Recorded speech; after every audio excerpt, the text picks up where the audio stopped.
Broiler মাংসটা কিন্তু আমরা অনেকেই পছন্দ করি না, কিন্তু চামড়াটা সবাই পছন্দ করে খেতে। এই চামড়াটা গরম গরম ভাতের সাথে অনেকটাই মজাদার হয়।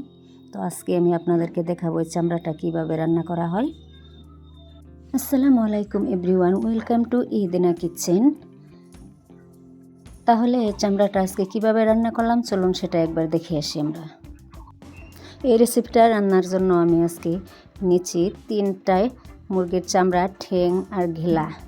এগুলি আমি পরিষ্কার করে ধুয়ে নিয়েছি। এখন আমি এগুলি রান্না করে নেব। এখন আমি ননস্টিকের প্যান একটা চুলায় বসিয়ে এখানে আমি দিয়ে দিলাম সরিষার তেল। তেলটা আমি খুব কম পরিমাণে দিয়ে দিছি, চামড়ার যেহেতু অনেকটাই তেল আছে। তো এখানে আমি দিয়ে দেবো এখন কুচানো পেঁয়াজ। পেঁয়াজটা দিয়ে আমি ভালো করে নাড়াচাড়া দিয়ে নেব। এরপর দিয়ে দেবো গোটা রসুন। এরপর অল্প নাড়াচাড়া দিয়ে আমি দিয়ে দেব এখানে পেঁয়াজ কলি। পেঁয়াজ কলিটা দিয়ে আবারও আমি অল্প নাড়াচাড়া দিয়ে নেব। এরপর আমি দিয়ে দেব থেতো করা পেঁয়াজ। এর সাথে লং, এলাচ, দারচিনি, আদা বাটা, তেজপাতা সবগুলি আমি একসাথে এখন মিশিয়ে ভেজে নেব এটাকে।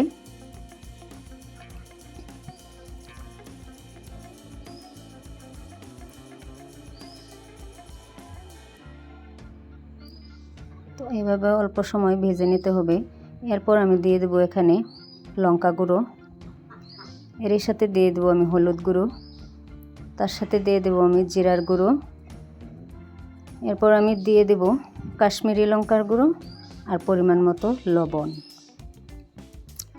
তো এখন আমি এগুলি একসাথে মিশিয়ে নেব।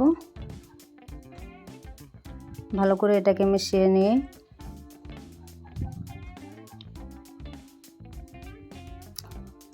তো দেখতেই পাচ্ছেন এটা একসাথে মেশানো হয়ে গিয়েছে। এখন আমি দিয়ে দেবো এখানে অল্প পরিমাণে পানি। পানিটা দেওয়ার পর আবারও আমি একসাথে মিশিয়ে নিব। অল্প ভালো করে কষানো হবে, সেই জন্য আমি এখানে দিয়ে দেব চামড়া, ঠ্যাং, এগুলো আমি দিয়ে দিলাম। দেওয়ার পর আমি এটাকে একসাথে আবারও মিশিয়ে দেব। এটা ভালো করে নাড়াচাড়া দিয়ে মিশিয়ে দিতে হবে।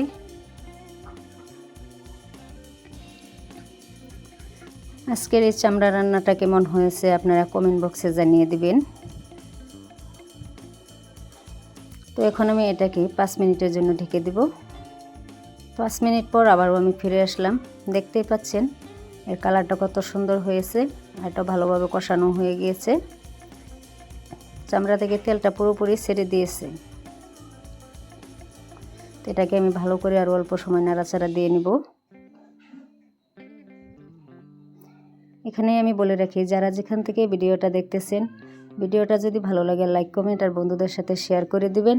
আর আমার চ্যানেলে যদি নতুন হয়ে থাকেন চ্যানেলটাকে সাবস্ক্রাইব করে দিবেন। এরপর আমি এখানে পরিমাণ মতো পানিটা দিয়ে দেব। এখন আপনারা আপনাদের পরিমাণ মতো পানিটা দিয়ে দিবেন। তো একসাথে আবারও ভালো করে আমি মিশিয়ে নেব এটাকে।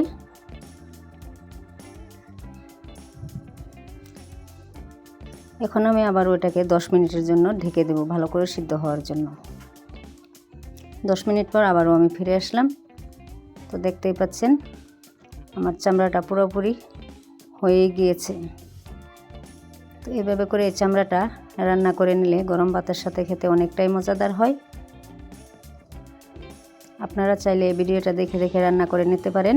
এখন আমার এটা নামিয়ে নিব, একটা প্লেটের মাঝে আমি নামিয়ে নিব এটাকে। তো দেখতেই পাচ্ছেন কত সুন্দর হয়েছে, দেখতেও যেমন সুন্দর হয়েছে খেতেও অনেকটাই মজাদার হয়। তাহলে আজকে আমি ভিডিওটা এখানেই শেষ করলাম। আবারও দেখা হবে নতুন আরও একটা ভিডিওতে। সবাই ভালো থাকুন, সুস্থ থাকুন। আল্লাহ হাফেজ।